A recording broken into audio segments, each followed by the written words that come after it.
and welcome to the Good Girl Confessional podcast. I'm your host, Sandy Lowres, and the Good Girl Confessional podcast is proudly brought to us by the award-winning platform WB40, Women Beyond 40, a platform for women 40, 50, 60 and beyond who are living vibrant lives and want to see other women doing it as well. You can check us out on WB40.com. Today in the podcast, I would like to acknowledge the traditional owners of the lands on which this podcast is recorded, and that's the Wurundjeri people of the Kulin Nations. And I would like to pay my respects to their elders, past, present, and those emerging, and pay homage to their ancient history as storytellers. Today in the podcast, I am talking to a woman, multifaceted, brilliant, amazing. I am talking to Dr. Vanessa Atienza-Hipolito, and I hope I am saying that correct, Vanessa. She's incredible. Vanessa is actually a doctor, and she is a specialist in the field of breast imaging and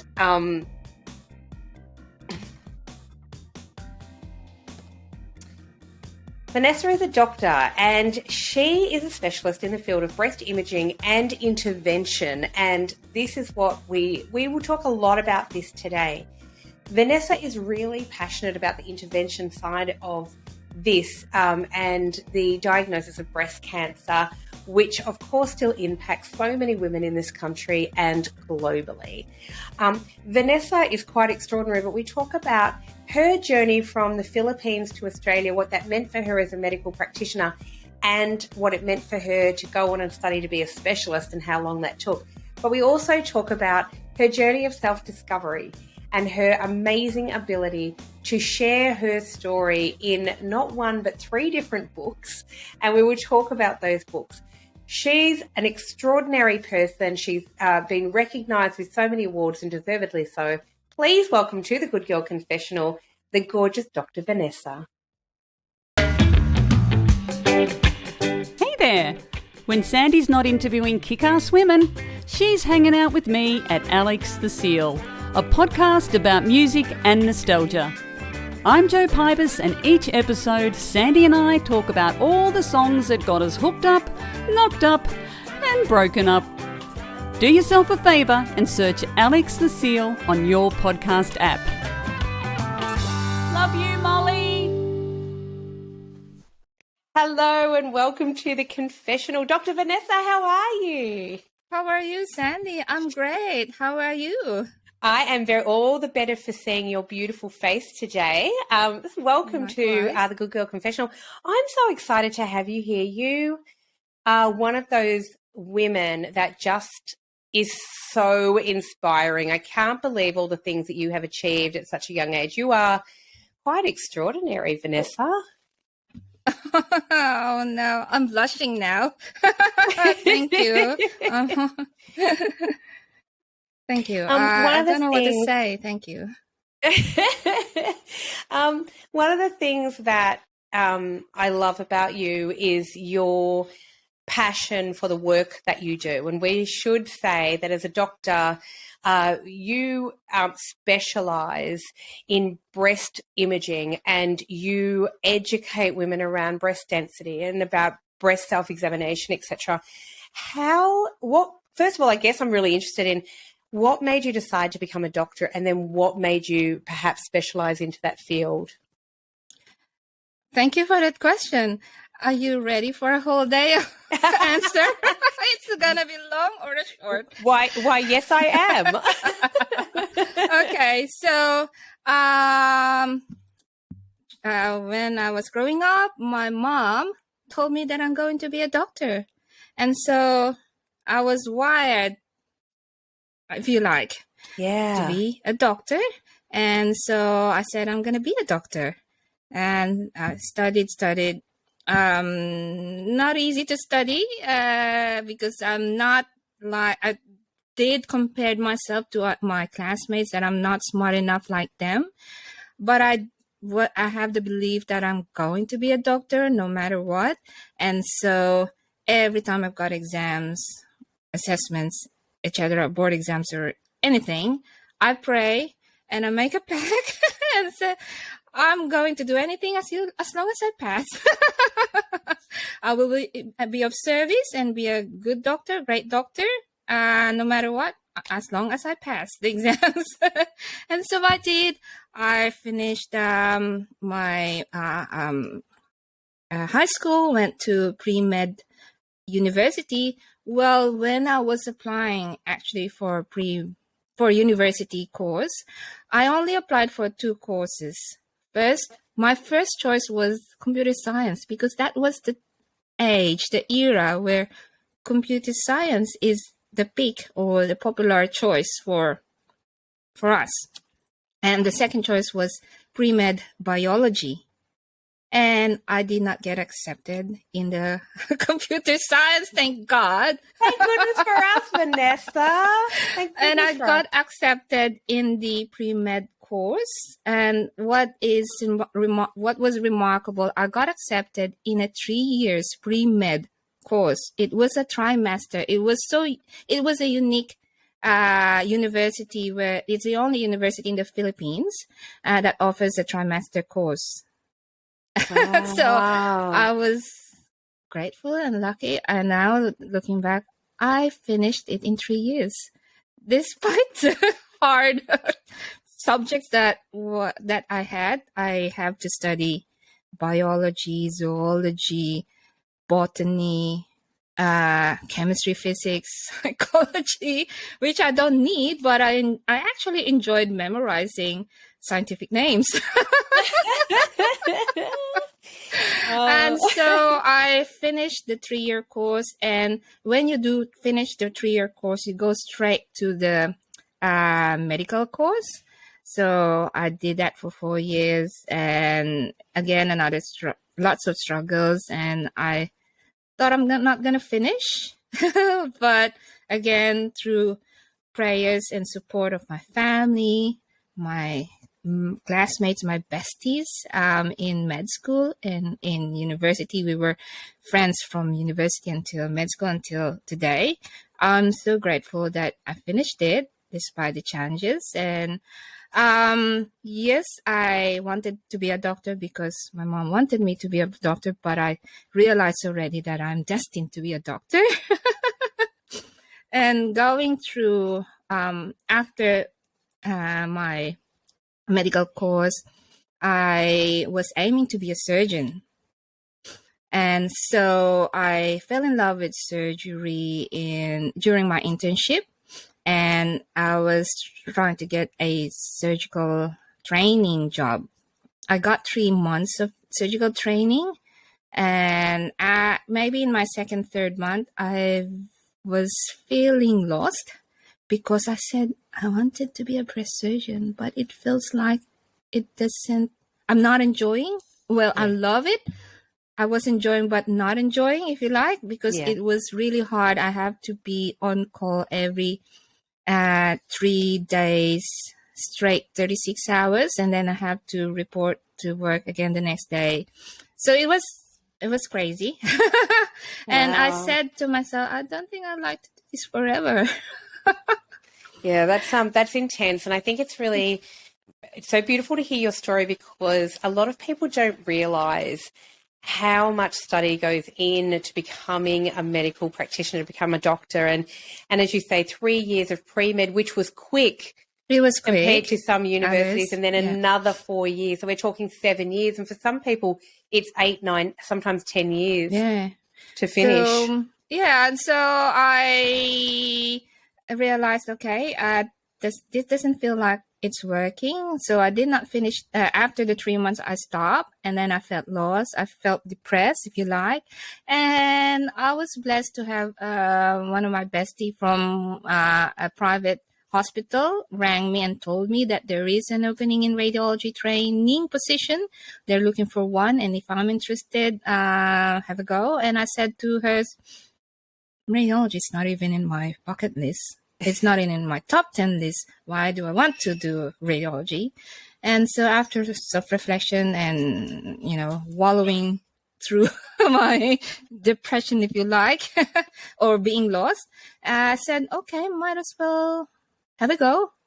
I have nothing to lose because I have nothing to do. So I did it, and after a week of that, oops, I have a visitor here. And you know what? Don't worry. For me, I feel like this is life. This is life. And, this podcast is all about women, and our lives are, this is what our lives are like. So I fell in love with radiology, and I enjoyed the 4 years of my radiology. And what attracted me in radiology was the interventional side of radiology. So all throughout my radiology training, I was doing most of the intervention. And so that inspired me for the 4 years of my radiology training to go overseas and train subspecialized in interventional radiology. So after finishing my radiology training, I applied all over the world to do interventional radiology fellowship, and I got accepted here in Perth, and that started my overseas migrant journey. So I'm actually celebrating my 18 years of being a medical doctor, migrant medical doctor here in Western Australia. Yay! How cool is that? I arrived January 2005, and my plan was, after 1 year, I'll go back to my training hospital and be the first female interventional radiologist of the Philippines. But that's not God's plan. My destiny was to stay here. So January started my training, met my husband in March, also Filipino, and we got engaged in June. We got married civilly in November, and so I did not went back to the Philippines, and I have no choice but to stay and to have the challenging journey of being a migrant doctor. Being a migrant doctor here, especially if you're specialized already, it's hard to get into the program and also get offered a job and training positions, because their priorities or the budget is only for local trainees or Commonwealth countries. So it took me maybe 2 to 3 years to find a job, training position, and then when I got the training position, I got it was a pediatric fellowship, 6-month pediatric fellowship, and during that training, I got an offer to do breast imaging, and I did not even know that fellowship existed. I have no idea. Wow. And then after during my 1 year of fellowship training at Sir Charles Gardner Hospital, one of the medical director of breast screen offered me another 1 year fellowship breast imaging at Royal Perth Hospital. And I said initially, why do I want to do another 1 year of breast imaging fellowship? I was already tired and feeling burned out. I don't want to do it all over again. Yeah. And so a light bulb moment set in, and I said to myself, hang on, you need a job, Vanessa. You need to sit the exam. And for you to sit the exam, you need to be in a training program. And so I said yes. And I was so grateful that I said yes, because I didn't know that I wasn't peaking in my learning curve anymore. So when I transferred to the new hospital, my learning curve went up. And that really propelled me in with my studying in my preparation for the college exam, radiology college exam. So overall, I did actually, from 2005, I qualified in 2011. That was a very long journey for me. Wow. So basically, I did extra training in radiology to be a qualified radiologist here in Australia. And that's, thank goodness for, all the women that you've been able to treat and meet because of that journey. But I imagine that it must have seemed at times like, you have to be kidding me. I've done all this study. Wait, there's more? Yeah, 100%. I think what you touched on too is really an important part of your journey, that you've moved countries essentially to do more study, thinking you would go back. But that journey for a lot of people, for migrants coming to Australia, it is not always an easy journey.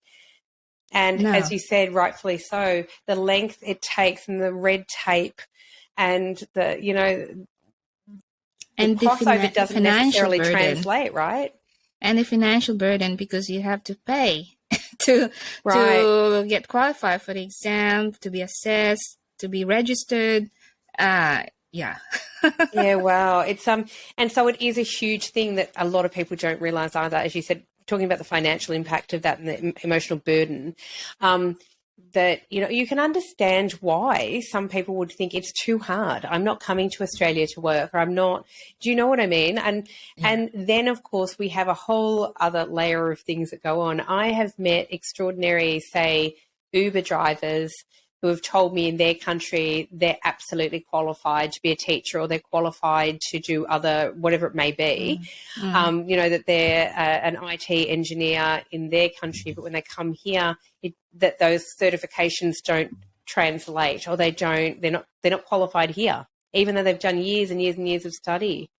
Yeah. So when I submitted my application to sit the exam, Radiology Australian exam, I've been told that I need to do extra 18 months of upskilling or training, which, back then I said, oh my God, 18 months. Okay, that's fine. But deep inside I said, I probably need more because I felt I didn't know anything. I felt I'm not at par with the local training. So I treated it as a learning experience, and it was needed for me to grow, learn, and to be where I am now. And so I needed really I'm probably really grateful that I did 6 years. It's a lot. Minus maternity. 6 years of studying. Because I don't think I'll be this confident and specialized if I didn't go through those stages of my life. Yeah, wow. And the most beautiful part about all of that is that you are confident and you're a leader in this field. You're the Director Specialist of Breast Imaging and Intervention.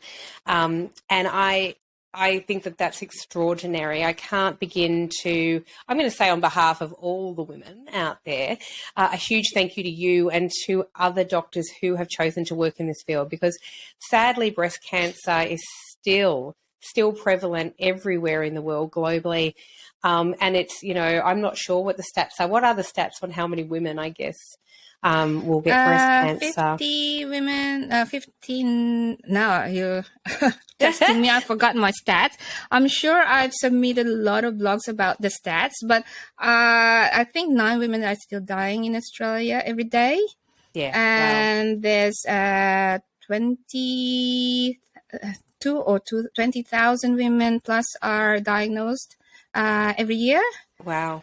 So the number of breast cancer deaths, and my stats might be wrong, but the number of breast cancer deaths are increasing. Wow. No, the number of breast cancer diagnoses is increasing, but the number of breast cancer deaths are decreasing because of the advanced technology and the clinical trials and the technology we have now in the screening.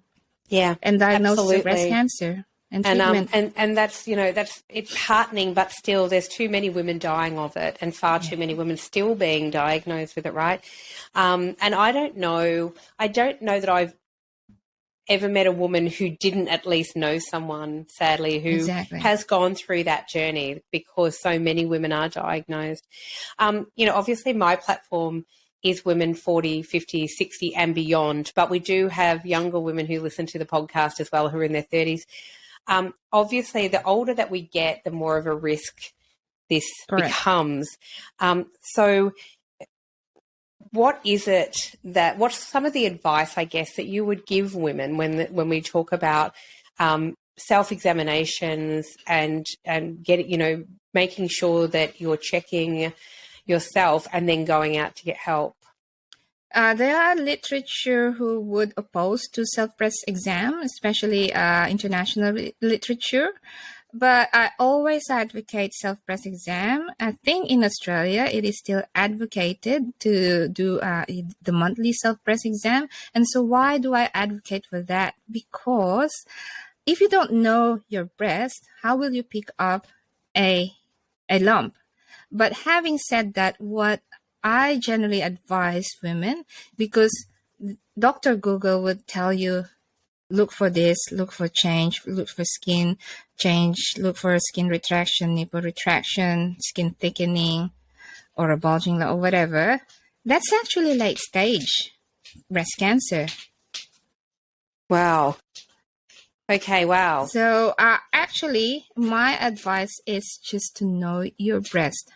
So women in their 20s, in their teens, 20s, 30s, even 40s or beyond, we are expected to have bumpy breasts, especially if you have dense breasts. What it means by dense breasts, I'd like to add to that because there's a lot of misconception about breast density. It is actually just the ratio of your fatty tissue and your glandular tissue. Fatty tissue is soft, and glandular tissue, which is your hormonally active tissue, is lumpier and firmer. So the more fat you have in your body or in your breast will be softer. And if your body habitus is you have low body habitus, or you're skinny, your breast will be expected to be lumpy, bumpy, or dense, because you have no fat or minimal fat in your breast. So basically, it's just a ratio. If you're in the mammogram, we grade the breast density in the mammogram. So if your glandular tissue is more than 50% dense, so that's already dense. Or more than 50% white in the mammogram, so that's already dense. If it's less than 50% white, then it's fatty tissue or fatty breast. So I always advocate that. I always educate them, because I do see women almost every day freaking out because they found a lump. Well, in fact, it is their glandular tissue. They just need to know what is their normal glandular feel. And I see women who comes every day freaking out because they have breast pain. In fact, it's actually hormonal breast pain. So that's what I try to educate women. Yes, it's good to have it checked, but you also need to know what is your normal glandular tissue feel, what is your normal hormonal pain cycle. So just being aware of your own body. I love that, Vanessa. And it's so true, because I naturally, and I'm quite prepared to say it, have quite dense, lumpy boobs. But I've been to, my mum had an encapsulated kind of, hard lump that was removed in her 30s. And as it turned out, when they removed, what they thought was calcification, when it was removed inside, it was cancerous, and she was just extremely lucky. But she always had sort of a lot of that going on with her boobs. And so from a very young age, she was like, make sure you check your boobs, make sure you know your boobs. I think it's really important. I think, last year I had to have a mammogram. I found something, and I knew that it wasn't my normal. This is not normal. As it turned out, I'm hugely grateful that it was a cluster of cysts that they found, certainly not life-threatening and nothing to be concerned about. But they said it was great that you came and got it checked, because it definitely felt like a hard lump. And I was like, that's not normal. I think when you do, that's when I suppose it is important to just go get it checked, because I can't, obviously we can't see with human eyes through breast tissue. We don't know. But it was because I was very aware. Like normally I feel lots of lumps and bumps and I just go, that's just my boobs. That's how they work. But a lot of women as well, I have met a number of them, and my sister-in-law is a brilliant woman, Virginia Heim, shout out to her, is one of those women who was having, doing their regular mammograms once they got past a certain age. And unfortunately for her, they they found breast cancer, and the lump was so far into the breast that she probably would never have felt that lump anyway. And I guess that's why regular screening and imaging, which is what you specialize in, is so important as well. Absolutely correct. And I advocate for women to start screening at 40, not 50. Do not wait until you're 50. The breast screen program is available from 40 onwards. It's not actively advertised, but the women are getting an invite from 50 onwards, but the program is available for them from 40 onwards. They just need to advocate for themselves, and they just need to go in or call in and book in their appointment. They don't need a referral. And alternatively, and they are welcome to go to private imaging center like Women's Breast Imaging. Women's Breast Imaging is actually, I'm honored to take over this business. It's a 42-year-old institution. It's one of the first private breast imaging center in Australia and the first in WA. For 42 years, it has been serving the community, because there are women who prefer to go privately to have a comprehensive breast check, not only a screening mammogram, but also the ultrasound. Because if you have dense breast, you need to have an ultrasound, because cancer is wide on the mammogram and breast density is also wide on the mammogram. So imagine a cloudy sky is a dense breast, and the sun or the moon, the stars, for example, is breast cancer. Imagine if you have dense breast, you won't see the sun, the moon, and the stars. Yes. So it's like looking at a snowman in a snowstorm. Hence, despite you having regular mammogram, you need to know whether you have dense breast, and you need to know whether you will need an ultrasound to detect your cancer, because you don't want to wait for the change, for the lump, for you to feel. Cancer can be picked up as tiny as 4 millimeters. Imagine a small seed. You can pick up a small cancer in a mammogram in a fatty tissue, or in an ultrasound in a dense breast tissue. You can pick up tiny cancer, and that's also already early detection. Also, mammogram can pick up calcifications like what you said that cannot be picked up in ultrasound most of the time. So it's really important to know that you have the option to go private, public, and you have the option to advocate for yourself, to advocate and get comprehensive check for your breast cancer detection screening. I love that, because and I'll shout out to them, here in Victoria, I went to breast screen Victoria when I knew that I had a lump. I thought something is different.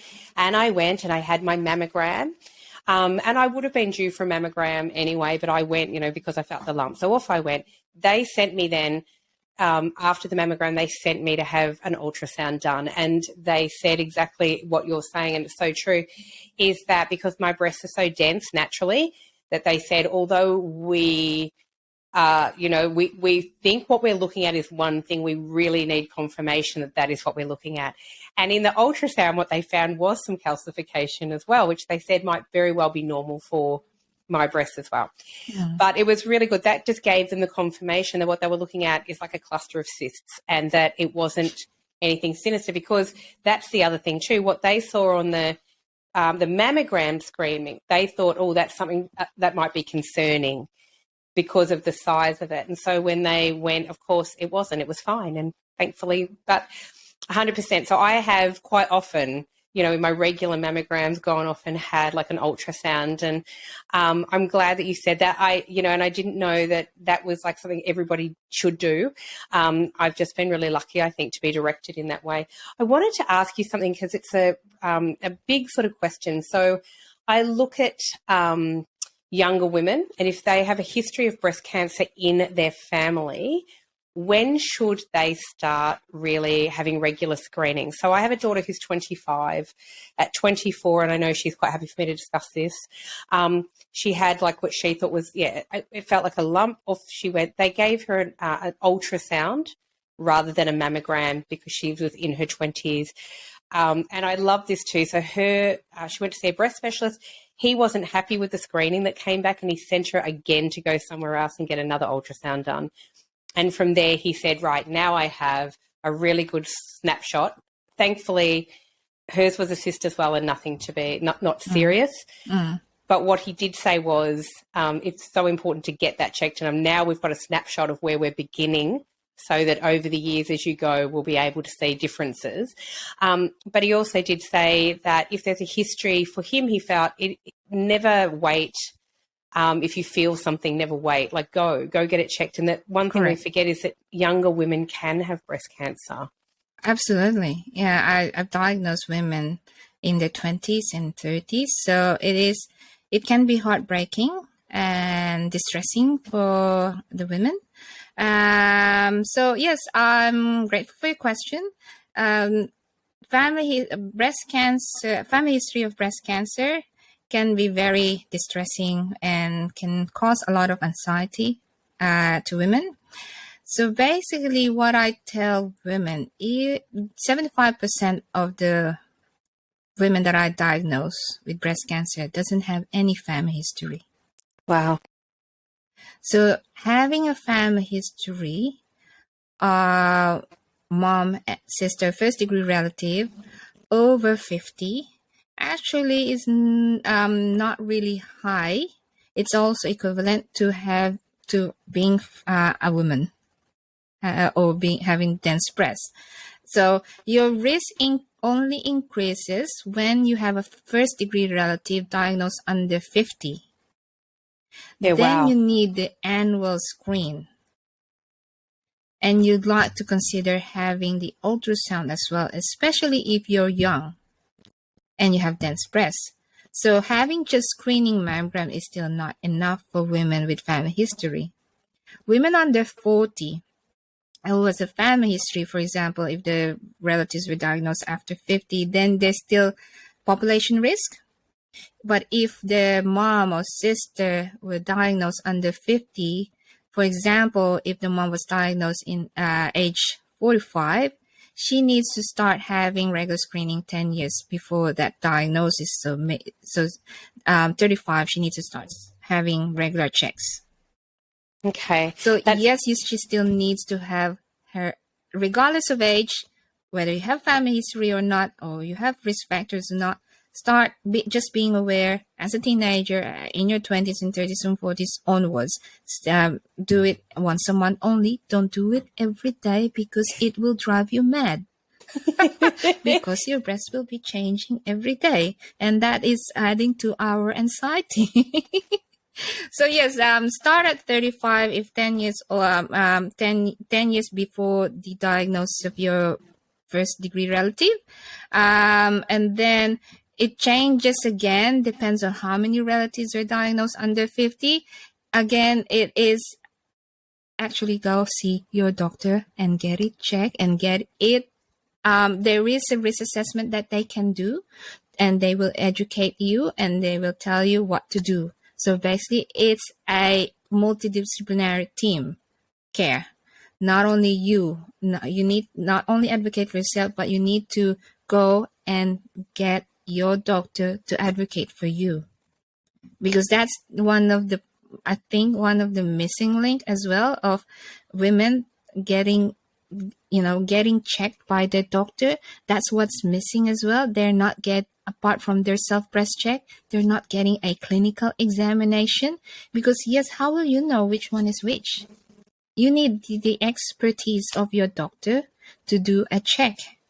I agree. Because you will not know which one is which, and I will not know where to focus if your doctor hasn't indicated where is the clinical area of concern. So, did I answer your question? Yes, you did. I think this is great. And so true. And I think that, for my daughter, I think this is so important as well, that we're able to talk about things openly and honestly, because my daughter came to me and said, can you feel my boob? Because I feel like that's not right. I felt it. I said, yes, as a mum, trying to stay completely calm, but also worried. Went, let's just make an appointment for your doctor. Let's go see the doctor. And I went with her, and, I was prepared to advocate for her. I didn't have to. The doctor was amazing. She was great. And she said, yes, let's send you out and get an ultrasound straight away. And then let's get a referral for you to see somebody, because there's a family history. As I said, her father's sister had breast cancer. And so I think that she was really great, that doctor. I think that's important, though, that then there's a record of this and that your doctor is always going to be aware. So that as she gets older, as she goes along, she can have those yearly sort of checkups and make sure that everything's going well and fine and whatever, and that her breast health is being looked at. And I think that that's so important. I think that's one of the things we sort of, a lot of the advertising that goes on around breast cancer is as we get older, rather than it can happen at any age and any stage. And in fact, men can even get breast cancer. Exactly. Yeah. I've diagnosed a handful already of male breast cancer. So yeah. And unfortunately, male breast cancer is usually delayed diagnosed because of the stigma, or just being a bloke not checking your breast. Right? Yeah. Don't worry about it. It's fine. Don't worry. I know a lot of women who do that as well. Yeah. So right. That's why I have been a patient advocate when I took over the business 8.5 years ago, because I hear and see a lot of tears and question. I hear a lot of questions. How come I didn't know this? How come I didn't know that I need to start at 40? How come I didn't know that I don't need to wait until I'm 50? Or even in the women in their 74 over, how come I didn't know that I can still have a check after 75? I thought I'm done because I don't have an invite from the screening program, but they didn't know that they can still advocate for themselves and still go for the private screening, or they can still invite themselves, book themselves to the breast screen program, because I still diagnose fit and healthy 80, 90-year-old women, independent women with breast cancer. And because, as you already said, breast cancer is the disease of aging, and the second peak of breast cancer is actually in the 80s. Wow. Yeah, that's huge, isn't it? So, goodness me.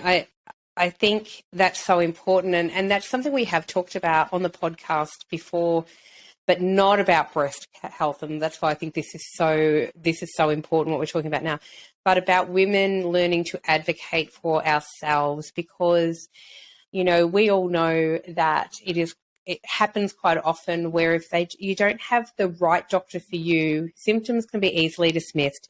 Your concerns can be easily dismissed, and especially for women as they hit perimenopause and menopause, even though then we're in a higher risk bracket because there's so many hormonal changes. But it's I've heard women say, I went to the doctor about all these things and he just said, don't worry about it, it's your age, you're menopausal, and left it at that. And then they went to a second doctor and things were absolutely picked up. And I think that's where we need, as women, we have to be responsible enough to advocate for ourselves first.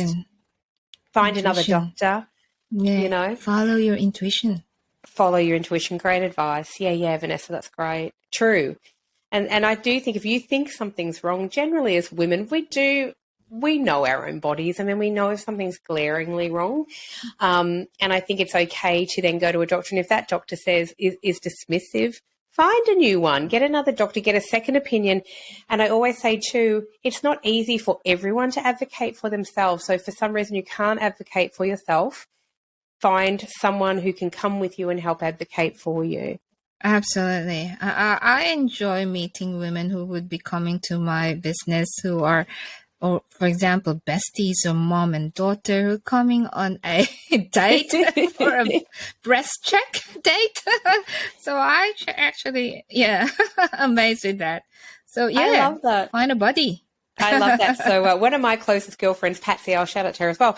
But we tend to do this thing every couple of years where we go, right, we're going for a mammogram and we're having lunch. Like we plan a day. Yes. And I think that's important because it becomes almost like a ritual. and such an important thing. And last time we went, she felt like nothing was wrong. And then she went through a huge scare that they found something. And as it turned out, again, for her, it was cysts, and thank goodness. But they were so thorough and so amazing. But she said, it just goes to show that if we didn't go for these regular checkups, I wouldn't have even known that was there. Yeah, exactly. So she had started to have like some strange symptoms, which she just went, oh, I'll ignore it and we'll just go for our mammograms. Thankfully, they picked it up. They worked out what was going on. But this is why I think we need to kind of normalize it. You know, have a girls' day out or whatever, or, you know, I think normalize it, make it just part of a yearly routine. She tends to do it around her birthday, which I think is fab. So that's her reminder. It's my birthday. Yes, I have to go for my pap smear, mammogram, whatever I need to have done. Blood pressure check, all the things, you know, and make it like a regular thing where we actually, you know, prioritize our health as women, I think. I'd like to share, I'd like to add to that, when you turn 40, I think you really need to advocate for your well women's check. So you need to do that. Yeah, okay. Because I think our doctors, yes, we love our doctors, but because they're too busy, it's just so, maybe it's just slipping in their mind that, that you are due for your well women's check. And because the cervical check is every 5 years, now the breast check is being missed for 5 years because your doctor doesn't see you in 5 years for your well women's check. So I really want women to advocate for their well women's check. Okay. Like what you said, your blood test, your blood pressure, cholesterol level, etc., etc. I did that already. I do that every October when I do my mammogram. When I have my mammogram ultrasound, I also make sure I advocate myself, walk the talk, and get my blood test checked. And also, I'd like to shout out for also the husbands or the partners who would be there to support them, come with them, with their partners and wives for their breast check. Shout out to them. Yes, absolutely. Absolutely. Because I think I think men are basically intrigued by it. It's not secret women's business. I mean, women hold up half the sky. It's really important for men and young men too. We need to be talking about this so that young men, as they enter into relationships, if they're in a heteronormal, you know, whatever hetero like relationship, that they understand this is just a part of being a woman and it's so important and it saves lives, Dr. Vanessa, doesn't it? It just saves the lives. Yes, yes. And I'm grateful for those men advocates too. Yes, absolutely. Shout out to them. Absolutely. Shout out to the male advocates. Yeah, very, very important. I agree. You know, you've gone on to do some pretty amazing things. And like anyone listening here will understand why, I will say. In 2019, you were awarded the Millennial Achiever Award presented by the Filipino Australian Club of Perth. Congratulations on that one. That's amazing. Thank you. Huge and so beautiful to be recognised, you know, by the Filipino Australian community as well, right? 100%.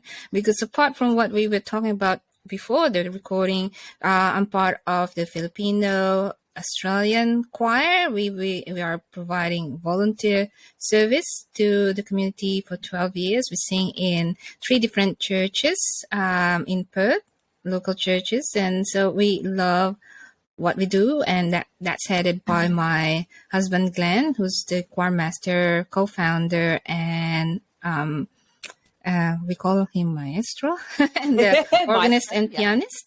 And so and not only that, we also volunteer to sing in fundraising for whatever Filipino fundraising or overseas fundraising or in the Philippines fundraising or orphanage fundraising. So we get invited to do that, or we organize something like that.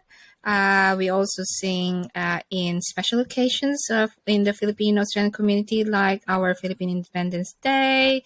And so, yeah, it seems like we're active. You are active, and that's the thing. I mean, I love that you have a passion for song, for music and how that brings community together. And I love that you and your husband are part of this choir. I think it's so beautiful. I think that, you know, I was telling you before that I know a woman, I'll shout out Dallas, hello if you're listening, who has created a women's choir, like almost like a pub choir, if you like, down in Geelong here in Victoria. And she was so overwhelmed when she put the word out by women who wanted to be part of this little bit of magic that, you know, there's a waiting list. And, you know, she was so overwhelmed. She said, I love it. Song is her purpose. You know, it's something that, you know, she wanted to share with the world, but she also wanted other women to believe they could share their song with the world. And that is what you and your husband, Glenn, do. And you share song with the world. And we are actually 35 to 40 Filipino members, one South African and one I cannot remember whether she's Singaporean. I forgot. Oh my God. But yeah, so 98% or 97% are Filipinos, and 3% are non-Filipinos, but they are our adopted Filipinos, and they enjoy singing. And it's actually a commitment, because we have to be there every Friday night to practice.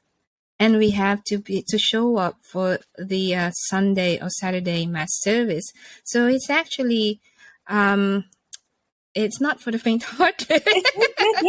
You need to have the love and the passion to sing and to serve. I see that in you, though. I see the smile, like your face lights up when you talk about. Off air, I was talking to you, you know, because I co-host a music podcast, and your face just lit up because you are so passionate about music and the joy that it brings to the world, but also too the power of a choir to bring community together, right? Oh my God. So you just said hair raising. It will really be hair raising every time we sing. I personally feel like that, because when you are with a collective people who have the love and passion, you're right. Magic happens. You will feel hair-raising moments every time we sing. I'm not, what do you call this? What is called uplifting me or my choir? But it is magical to hear us sing, because you can feel the ambience and the atmosphere at church. Yeah, and wow. And what's hair raising is for the congregation to also join you in the singing. And that's very beautiful. Yeah, it is. It is beautiful. And I love that, you know, I have this beautiful image of you, Vanessa, that by day you're this extraordinarily serious, amazing doctor. And you know, Friday nights and on the weekends, you were singing in this magical choir. And you know why?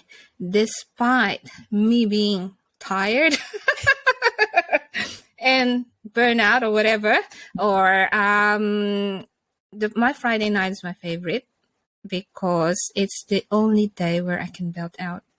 I can get cranky, but it's the only day that I really look forward to, because it's the only day I feel happy and joyful. It gives me joy to sing, and also I can belt out all the stress. I love that. Hey, what are your favorite songs? Tell me what one of your favorite songs to sing is. Church songs, or any just song that you sing in the choir. What's one of your favorite? Oh, I've got a lot. I've got a lot. I put you on the spot. But I'm also call myself the karaoke queen. So I love singing "I Will Survive" and "Dancing Queen." I love that. Over at Alex Cecile, we did an episode on karaoke songs, and that was one of mine. That was one of my karaoke favorites. Yes, Vanessa. Me too. I Will Survive. What a great song. Oh, amazing. I love that so much. And you're right. A huge list of favorite songs, whether it's choral singing or pop music or whatever. So I've got a huge collection. So. Good. I love that. I love that because, you know, I have very eclectic taste in music, because I think, you know, music just brings so much joy to my life. Like, it's always been a consistent kind of narrative through my world. And, I do love it. I love it a lot. Good on you. I want to talk to you about some amazing things that you have got going on, because in 2021, you were the Osmumpreneur of the Year, which is extraordinary. Congratulations to you. Thank you. These are amazing awards, and I have myself been, involved. And congratulations to you. You're a founding member of the Brilliant Foundation, which is amazing. Do you want to talk about the Brilliant Foundation for a little bit? The Brilliant Foundation is found as a founding member. This is a casual talk between me and Renee, who's the one of the founder.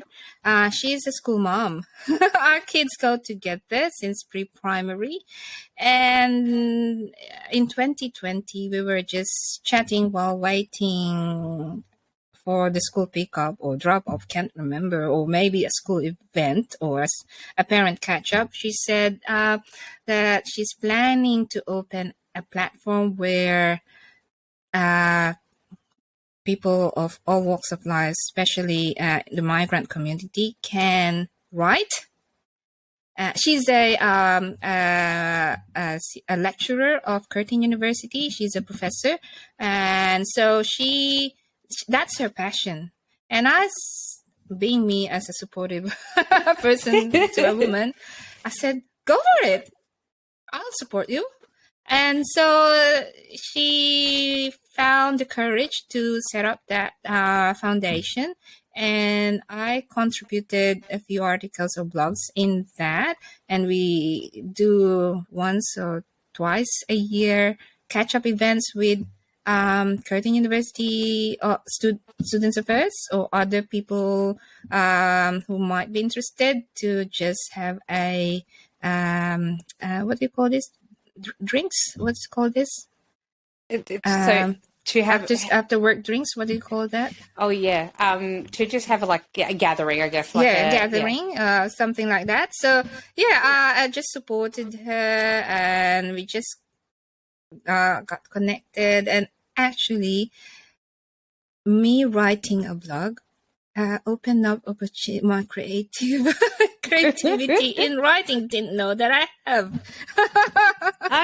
Which is a perfect segue into what I'm about to ask you next, because as if you are not busy enough in your life, your incredible life, and with your patients and doing the incredible work that you do, and being a part of the Brilliant Foundation, which is brilliant. I said brilliant 3 times then, I think. But anyway, it's all brilliant. I love it. But you've done something remarkable for yourself, which is you are part of not just 1, but 2 extraordinary anthologies. 3 of them. My gosh, see, I got that wrong. Well, I wanted to show, I can hold up this one because I have it. So you are part of this anthology, which is called Courage and Confidence. Confidence and Courage. Courage and Confidence, it is. This is edited by Peace Mitchell and Katie Garner. Your story in this is called Self-Care and Self-Compassion, on page 236, in case anyone's got the book. It's incredible, and we will come to that. But then you went on and you are a part of this beautiful book, The Power to Rise Above. Yay! Which I am super proud also to be a part of. We are fellow authors on this beautiful journey. So incredible. I'm so proud of all of us. And this book is edited by the beautiful Sandy Davies. What an extraordinary effort this book was. Sandy's based up in far north Queensland, originally from America, now definitely Australian. And she pulled together 30 women from all over the world. Vanessa and I both happen to be here in Australia. You're in WA, I'm over here in Victoria. But 30 women from around the globe, and convinced us all to share our stories of what it takes to rise above bullying, trauma, abuse, and to be a living example that there is always hope. This is our little book of hope. There is always hope for anyone struggling. Absolutely, and that we can rise above. And your story in this book, Vanessa, I have to say. So Vanessa and I were involved in a book reading the other night over at a wonderful site called Silver Sirens with the beautiful Faith Agugu, who is also part of this book. She's amazing as well. but your story in this book is called A Purpose-Filled Life. It is beautiful. You read a chapter the other day, the other night for us, and I said to you, I didn't expect to be so emotional. It was the first time I'd read my paragraph as well. We all wrote a chapter, by the way, but we only read a paragraph, and I got really emotional, but then I got incredibly emotional. Having read your story and then having actually heard you read it yourself. And I know I'm putting you on the spot, but I wonder if you would like to read a paragraph for us now in this podcast. How do I choose? No, look at all your paragraphs. I love that. Look at me. I've just got one little thingy on here. As I was reading it the other day before the book club, I said, OMG, Edith is so vulnerable here. Well, while you're deciding, I guess I should actually mention as well, for those that don't know, I mean, I keep shouting about this everywhere. This beautiful little book is on its way to Hollywood. And Yay! Yay! So is your other Extra book. bonus. So is your other book, I should say. Yes, Extraordinary. yes, my other book. Yay! 2 years in a row. How cool is that? 2 of my books going to Hollywood. Amazing. Oh. And I feel so moment. It is, and I feel so honoured, as I know you do. We all do. We all feel incredibly honoured that this little book of hope is going into the swag bags for Oscar nominees, and this book is going to be held by the likes of Jamie Lee Curtis, Michelle Yeoh, I don't know, so many people. Who else? I don't know. Michelle Williams, Angela Bassett, Steven Spielberg. Steven Spielberg is on this list. What? It's crazy. But anyway, so our little book is going to be making it down the red carpet at the Oscars, and we're super excited. So anyway, love that I share this journey with you, Vanessa, and I'd love for you to read a chapter of your beautiful story, which is, it's a powerful story because this impacts, and I've said this to you before, I do believe that this journey will resonate with so many other women who are going to hear it and say, I'm going through that. And so if you'd like to let us know what your story is about for those that haven't had the chance to read it yet, and then I'll get you to read a paragraph. Okay. My story, my chapter in 200, what did you say?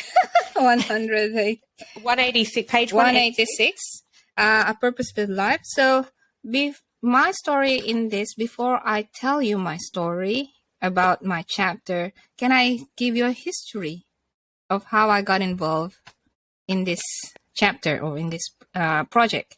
I would love that. Yes. So you mentioned about 2021 when I won 2 awards for Osmanpreneur. At the same time, I was writing these 2 books. Actually, was a pivotal moment for me because it's contributing in these anthology books was a journey of self-assessment, self-reflection, and self-discovery. I didn't know I have creative writing skills, which is still a work in progress. I didn't know that. I already know I'm blessed, but I didn't know how blessed I was by recollecting what I wrote in this, and I was in the state of gratitude writing my chapters here. And after writing my chapters, I was so overwhelmed and rang everyone. I know, my mom, my in-laws, my sister, everyone, my relatives, my prayer warriors. I thank all of them because it takes a village to where I am now. From where I was back then in primary school, high school, uni, and then med school. Shout out to my husband. Don't know where I am if not for him too. It's been over supportive. So yeah, it was a journey of self-discovery and reflection. And my purpose for writing in these 2 books is, my intention was initially just to how can I go out there and spread my message? That was me asking the universe, because I am just me, and I'm in Perth. I am just in my small room at WBI in Cottesloe, and I see women every day who are in distress, being diagnosed with breast cancer, don't know what to do. And I try to educate them through connections on doing pro bono educational talks or connections to other advocacy groups. It feels exhausting because it's just too hard and too small. And I was asking the universe, how can I go out there and educate more people? And so I was blessed to meet the Osmanpreneur community, and I was given the opportunity to write, and has opened up opportunities for me to have a platform for my voice. Didn't know I have. So back in 2022, my word of the year was Amplify. And that really, the launch of this too was actually celebrating my 1 year birthday anniversary of this two books being launched on Women's Week. And for those who aren't watching but they're only listening, I will call them out. That is Global Girls, and the other one, there it is, Global Girls and Courage and Confidence are the two books. But we'll put up all the links anyway. Yeah, so shout out to my co-authors. 11th of March last year, it was the Global Girls launch in Sydney. I didn't get a chance to attend. But it was launched by Karen G, official brand, and all my co-authors in the Eastern States were able to attend, and us here in Perth were able to attend, but that's okay. We had our own book launch after a few days, but that's fine. So in this book, was Sandy Davis was my co-author. Yay for Sandy Davis. I adore her. Mm-hmm. In January 2022, I was quarantining for 14 days because COVID started in WA in January 2022. For everyone who doesn't know. Wow. And I was going to say that you guys were like a little bit behind us. We had a good couple of years of being locked down, but I know. We're grateful. I'm so grateful for the states that were okay, right? I genuinely believe that when people say, oh, you're from Melbourne, oh, it must have been so hard. I'm not going to lie. Yes, it was. Yes. But people say, oh, then now I feel guilty. I say, never feel guilty. Just feel grateful. Just feel grateful, and I'm grateful that more people didn't suffer, that's the main thing. We are guilty too, because we were so 2 years behind the whole world and we only had our COVID in 2022. So we have no choice but if we do. Back then, when you have a positive case encounter, you are mandated to stay at home for 14 days or quarantine for 14 days in my room. And so on day 5 of my quarantine, I got an email or a text message from Sandy. Hey, Vanessa, I'd like you to be involved or to be part of, to contribute in this project.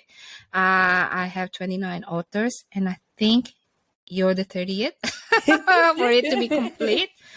And I said to her straight away, oh my God, Sandy, if you called me in December before my quarantine, I would say no. And if you called me after my quarantine, I would have said no. But you're calling me on my day 5 of my quarantine, and you've given me a purpose in this 14 days. Oh, remaining 14 days. How cool is that? It was beautiful timing. Perfect timing. So I immediately said yes. And it has also given me opportunity to do my research, meaning I have an idea already what I want to write. I want to write my journey during med school, where I was bullied, humiliated. But back then, we didn't feel that. we didn't feel we were bullied. I didn't know that the word bullying exists at all. Anyway, we thought it was normal. So we thought that the hardships, struggles we encountered, we endured back then during med school were normal. It was normalized. And of course, because it was normalized, and a lot of people in the medical field, but also a lot of people in, say, the legal field as well, you hear these stories of extreme bullying, and yet it was so normalized, and you were, you're made to feel that, well, aren't you lucky you're in this program? So you have to suck it up and you just have to get through it. Right. So I even rang all my friends, my classmates, and asked them, "Did you feel bullied?" And they all said no. But we encountered this and that and that and that. Oh yeah, it's part of the training. Wow. So I love your bravery in telling this story, as I said, because I do think, as you say, in certain professions where things are so normalized, it is in the telling your truth and your story about how it made you feel and how it impacted your life, that gives permission for other people to then say, oh, yes, that happened to me too. And I'm allowed to talk about it and I'm allowed to feel this way. Yeah, so I might cry again if I read my story. That's okay. Don't cry. And if you do, I might very well cry along with you like I did the other night. So. Okay. I'll read page 191 of my chapter. Second paragraph. There were stages in my career when I just felt that I just wanted to shut down and kept things bottled up inside me. Recalling and writing down these depressing experiences and pouring my heart out onto this page has swelled my eyes in tears. The wound and the trauma still feel so fresh. I know that I'm not alone. I wonder how many other people feel these negative emotions. How many medical students, junior or senior doctors, and even specialists have experienced and are currently experiencing humiliation and intimidation? How many of us are bystanders who very often do not know what to do? How many of us are afraid of retaliation? How many of us are fearful to speak up or stand up for ourselves, for our peers? Why do we allow and accept these behaviors?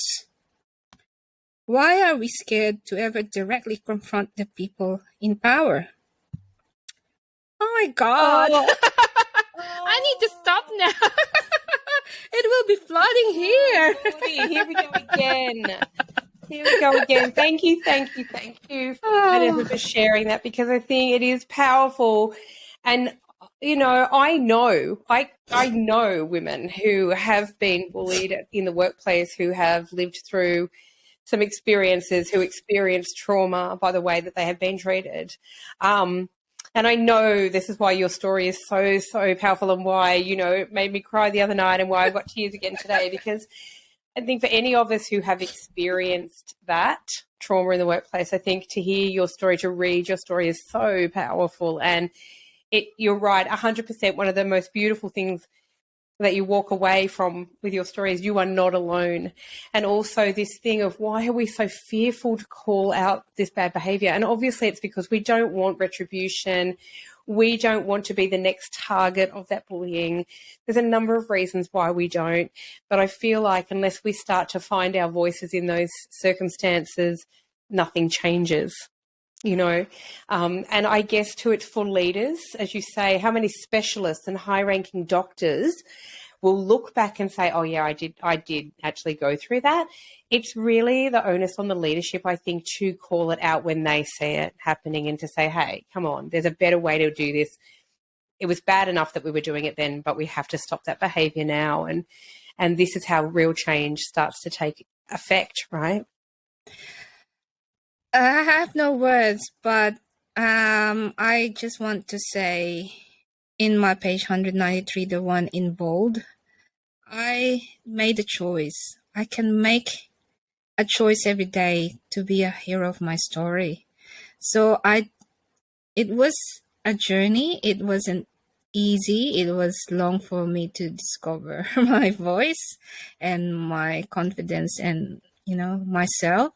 That I learned a lot about myself in my writing journey for this. Actually, these 3 books are in sync and connected and aligned. And it has been a deep dive into self-reflection and self-discovery. I'm reading my chapter again. I learned that to heal from the repressed traumatic experiences, I have to slowly forgive myself and practice self-love and self-kindness. I now refuse to be a victim of this world. I understand that these experiences are hard lessons in my life and were stepping stones towards success, encouraging me to upskill, level up, and rise above the challenges that may arise. I consider a problem as my teacher and will ask myself, what is this teaching me? So we were talking in our book club about choice, right? We really were. That was one of the things that gave me shivers, and I spoke up in that book club and actually said after your reading about exactly that. I think it is so powerful when we start to connect with certain things in our life, our choice. We cannot change sometimes the things that have happened in the past. Mostly we cannot. But what we can do is choose how, as you say so beautifully, level up. We choose how we show up in this world. I'm consistently working on that, and so it blows my mind when I heard you say it. And other women who actually talked about choice as well. Susan Jarvis is another writer in this book who talked a lot about choice. I think it's so empowering when we start to talk about choice. I'm choosing this. I am choosing to be empowered. I am choosing to stand up. I may not have all the answers yet, but I'm choosing to turn up every day in my own life and be an advocate for myself and be an advocate for my health and my well-being and be an advocate for other women. And I think those are the choices. They are choices that we can make every day. I choose who I'm going to have in my life because I value my life, right? And so I choose to get away from the toxic environment. Yes. chose to not be with the toxic people. And that's so powerful. You choose not to be a part of that toxicity and that toxic system. Correct. So you're a different kind of leader than those that you had as you came through, which is so beautiful. And it was because of the empowering choices you have made. And one of the choices you have made is to share your talent and your story and your journey with the world, because in doing so you give permission, and you did give permission the other night for other women to say, yes, I felt that, I've been that, and yes, I want to make better choices. And I just adore everything that you do. I think that you are an extraordinary leader in your field because of this. I think you are so heart-centered. You're brilliant. Thank you, Sandy. You're very kind, and really grateful for giving me this opportunity and to your platform to give me this opportunity to share my lived experiences, our lived experiences. Yes. And for a platform to empower and to inspire and be a role model to the younger generation or even the older generation who are still suffering. Yes. Absolutely. Thank you, Vanessa. I think, this part of my job, being in the Good Girl Confessional, is genuinely my happy place. I think everyone who knows me knows that. It comes across. I love it. What is not amazing about being able to chat to incredible women doing amazing things? And you are one of those women. I'm so grateful to be a part of the Power to Rise Above with you and the other amazing authors. Yes, you too. inspire me every day. Thank you to Sandy Davies as well. A shout out again for bringing us all together. I think that one of the most remarkable things about this book the other night, I was on the phone to Sandy prior to the book reading, and I had a friend that I worked with who has recently left work, and I gave her this book, and she called me and said, she called me completely in tears, and I was like, oh, what's wrong? Oh my gosh, what's happening? Are you okay? And she said, I just read your story in your book, and was absolutely in tears. And I'm apologizing, saying, oh, I'm so sorry. I didn't mean for it to upset you. And she said, no, what you've done is given me permission to speak out. And in reading the stories of some of the other women in the book, her life experience is different from mine. Her story is different from mine. But in reading those other stories, it's given her permission to say, oh, that really did happen to me. And I'm allowed to own that, and I'm allowed to speak out about it. And so she's in tears, I'm in tears. And honestly, Vanessa, it just shivers down my spine, because what it does is it makes you realise that in us finding the courage to share our stories, that it impacts other people, and it allows them space to acknowledge their own journeys and stories. And for that, I'm eternally grateful. And I'm so grateful that you are a part of this book and your other books as well, by the way, which are also equally as powerful. Thank you. May I add? And the reason, and you already know why I wrote my chapter, right? It is dedicated to the medical students, yes, junior doctors, or anyone in the medical field who are experiencing bullying, harassment, mutilation, and the increase of doctor suicide. Yes. Back during the pandemic. I mean, until now, it was heightened during the pandemic. So all three books actually were inspired during the pandemic. Yeah. The burnout, the bullying, the doctor suicide, or increased suicide all over the world. I'm inspired to that, and writing my story and live experiences. So I felt it was hard to write, but it felt easy to write because I have the calling. If you like, yes, it's easy to write because you're being guided of what you need to write. And it just flowed. And your message, especially as you say about medical students and doctors coming through the pandemic, another shout out to you and to every single doctor, nurse, ambulance driver, paramedic, all of you who are on the front line, and hospital staff, by the way. And we are talking about cooks and cleaners and everyone. I want to say a huge thank you. No one could have seen it coming in the way that it did. But it was the medical field who literally stood on the front line and did their job, and were exhausted and tired and kept showing up every day. And so to all of you, I say thank you. And I think thank you so much for mentioning that is the inspiration for you to share your story. And I hope that whatever anyone's inspiration is to share their story, that this conversation goes a long way to saying to women, if you've got a story to tell, it's okay to share it, and it's okay to put it down in writing. And because when you do, the knock-on effect, it's like the butterfly wings, if you like. There's a ripple effect in the world of you sharing your story. And I thank you, seriously, Vanessa, for sharing yours so bravely. Thank you. And to add to what you said, not only writing my story, not only I was inspired to write the story because of the people, it was also for me. I wrote my stories, literally journaled my chapters, because and by journaling, it was again a journey of self-discovery, self-mastery, and self-reflection, and I was able to heal. I think it was really cathartic to Absolutely. write.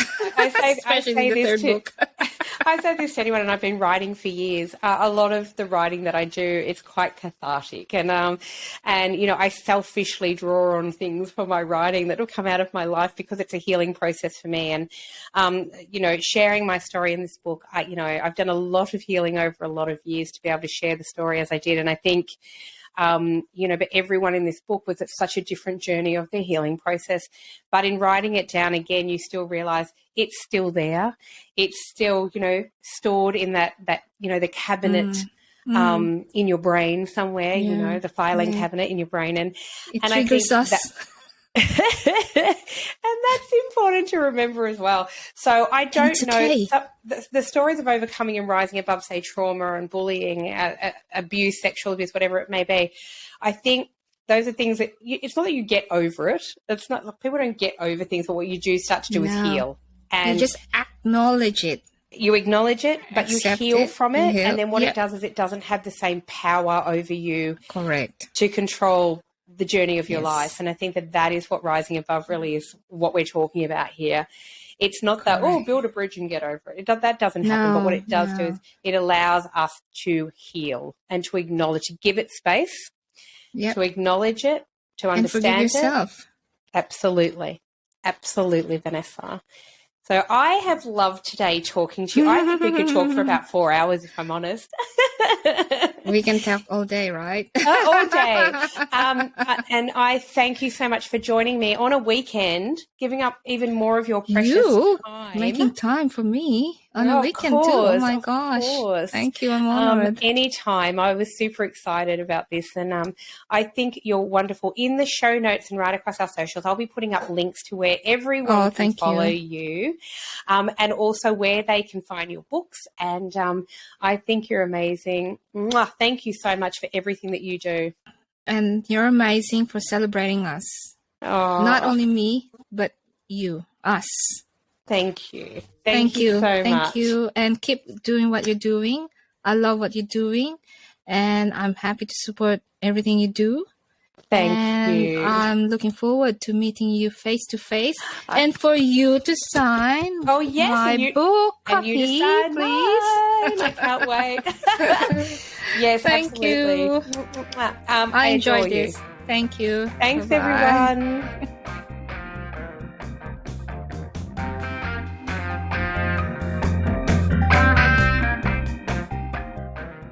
Thanks for listening to the Good Girl Confessional podcast. The Good Girl Confessional podcast is brought to you by WB40, Women Beyond 40 magazine, available now at WB40.com.